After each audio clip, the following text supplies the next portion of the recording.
Well, today I wanted to talk about Charles Portis's novel from 1968, True Grit, which served as the inspiration for the 1969 John Wayne film, True Grit, and then the 2010 Coen brother movie remake, True Grit. Now, I was first exposed to True Grit through the John Wayne film. Grew up watching this with my dad, and it's got Glenn Campbell in it as LaBeef and Kim Darby as Maddie Ross. Of course, I know Kim Darby mainly from the Star Trek original series episode Miri, and there's several other Star Trek alum in this film as well. There's Alfred Reiter, who was in the episode called The Man Trap. He was the scientist. There is John Fielder,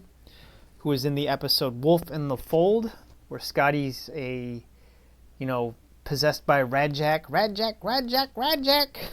that crazy episode. Of course, John Fielder was also the voice of Piglet in Winnie the Pooh.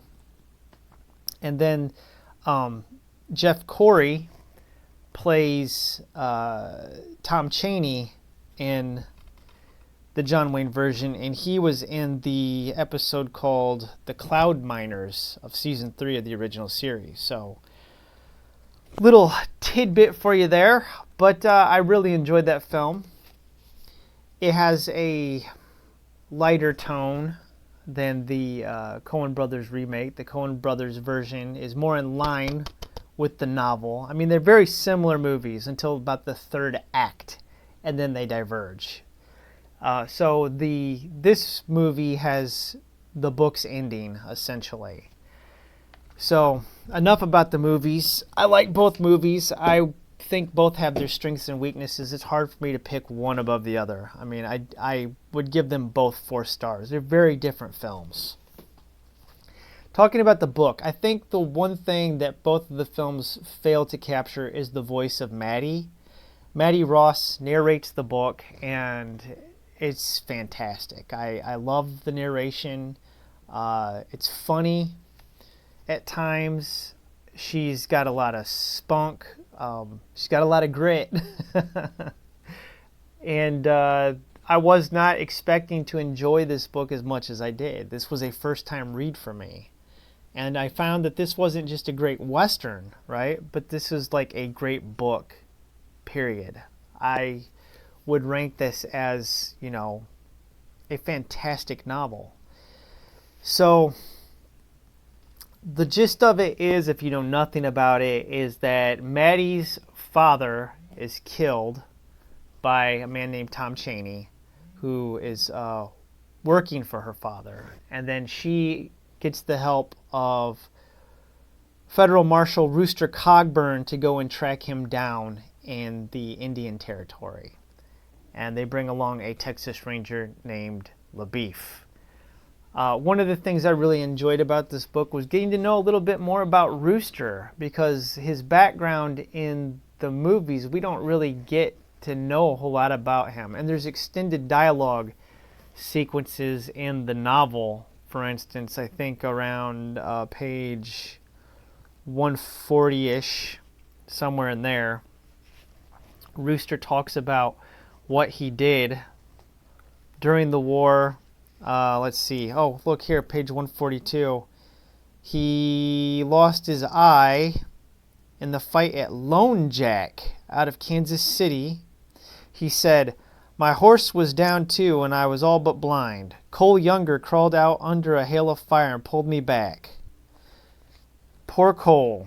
He and Bob and Jim are doing life in the Minnesota Pen.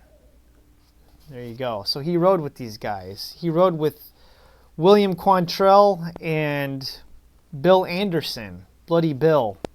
So he's a bushwhacker.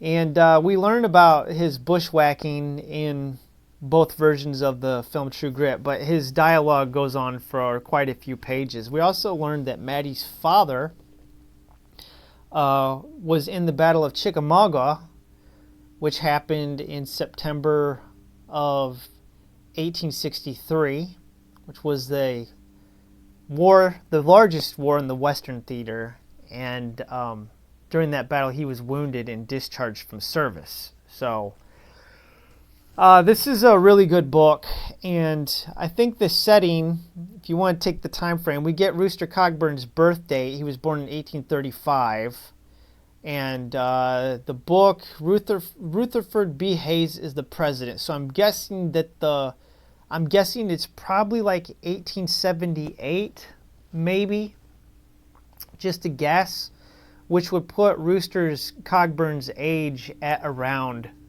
42, 43 years old, somewhere in there.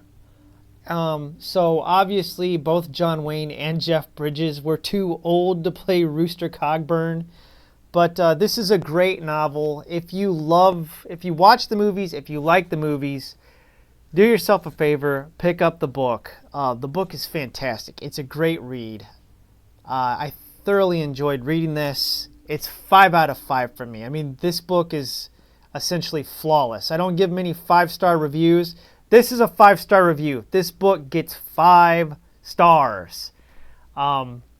It's fantastic. I loved it. Thanks for watching. Have a wonderful day. God bless.